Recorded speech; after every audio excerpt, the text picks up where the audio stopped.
সোহরাওয়ার্দী কলেজের 7 জন এবং মাহবুবুর রহমান মোল্লা কলেজের 3 জন নিহত হওয়ার একটি খবর রটেছিল। তবে এখন পর্যন্ত কারো নিহত হওয়ার কোনো সংবাদ আমরা পাইনি।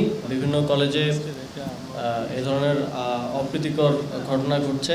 আমরা ঢাকা কলেজের দিকেও এর আগে দেখেছি এবং আমরা বারবার আহ্বান জানাচ্ছি যে কোনো প্রকার উস্কানিতে পা না দিয়ে ছাত্ররা যেন ধৈর্য সহকারে তাদের যে কোনো সমস্যা কলেজ কর্তৃপক্ষের মাধ্যমে কিংবা প্রয়োজন হলে সরকারও এর মধ্যে অংশীভূত হতে পারে, এর মাধ্যমে সমাধান করার আহ্বান জানিয়েছি।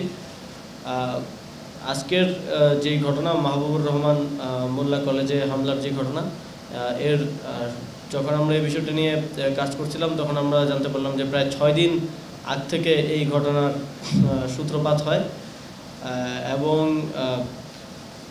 একজন শিক্ষার্থী ডেঙ্গু আক্রান্ত হয়ে মারা যাওয়া, সেখানে তার সঠিক চিকিৎসা না পাওয়ার যে অভিযোগ, সেই অভিযোগ থেকে ঘটনার সূত্রপাত হয়।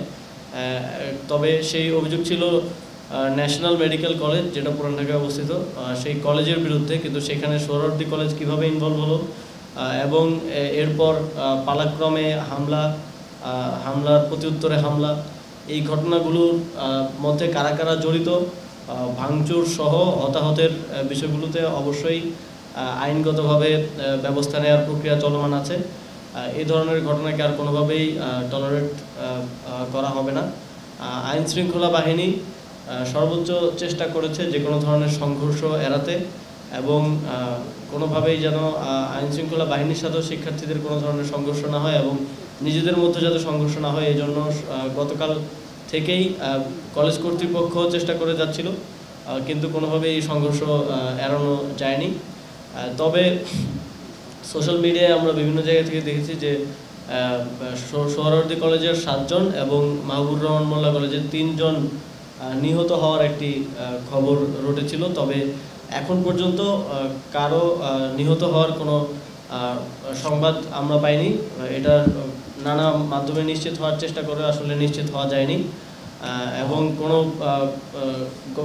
গণমাধ্যমেও কোনো প্রতিষ্ঠিত গণমাধ্যমে এ ধরনের কোনো খবর আমরা পাইনি। তবে অনেকেই আহত হয়েছে এবং হাসপাতালগুলোতে ভর্তি হয়েছে, এটা আমরা জানতে পেরেছি। তাদের চিকিৎসার ব্যবস্থা করা হচ্ছে এবং এই ধরনের ঘটনা যারা ঘটালো, ভাঙচুর এবং মারধর, তাদের বিরুদ্ধে আইনগতভাবে ব্যবস্থা নেওয়া হবে এবং সামনের দিকে এ ধরনের কোনো কার্যক্রমকে আর কোনোভাবেই টলারেট করা হবে না।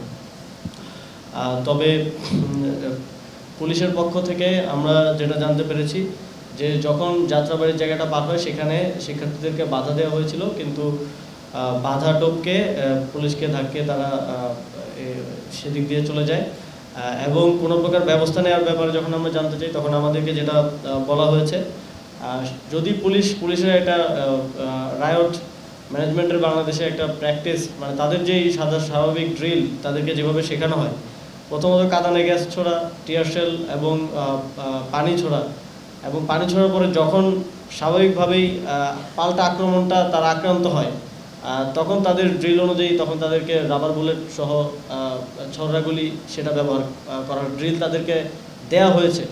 নতুন করে তাদেরকে রায়ট ডিসপার্স করার যে ড্রিল সেটা দেওয়ার কথা, কিন্তু আপনারা জানেন পুলিশের নতুন যারা দায়িত্ব পেয়েছেন তারা সেটা করার কথা আমাদেরকে জানিয়েছেন, তবে সেটার জন্য তারা এখন যথেষ্ট সময় পাননি। তো আগের ওই প্র্যাকটিসে যদি তারা যেতেন, খুব স্বাভাবিকভাবে আপনারা জানেন যে ছাত্ররাও আক্রমণ করতো এবং তার প্রতি উত্তরে যদি গুলি ছোড়া হতো তাহলে অনাকাঙ্ক্ষিত ঘটনা ঘটার মতো পরিস্থিতি তৈরি হতো। সেই জন্য খুব স্বাভাবিকভাবেই তারা যেটা আমাদেরকে জানিয়েছে যে সেখানে তারা বাধা দেওয়ার চেষ্টা করে, কিন্তু সেই ব্যারিকেড টপকে ছাত্ররা চলে যায় এবং ঘটনাস্থলেও পুলিশ সেনাবাহিনী শেষ পর্যন্ত ঘটনা থামানোর চেষ্টা করে, দমানোর চেষ্টা করে এবং এখন মোটামুটি পরিস্থিতি নিয়ন্ত্রণে এসেছে এবং যারা এই ধরনের ঘটনাগুলোর সাথে জড়িত, সিসিটিভি ফুটেজ সহ সাংবাদিকদের ফুটেজও যেখানে এসেছে ক্যামেরায় বন্দী হয়েছে, তাদের বিরুদ্ধে আইনানুগ যথাযথ ব্যবস্থা নেওয়া হবে।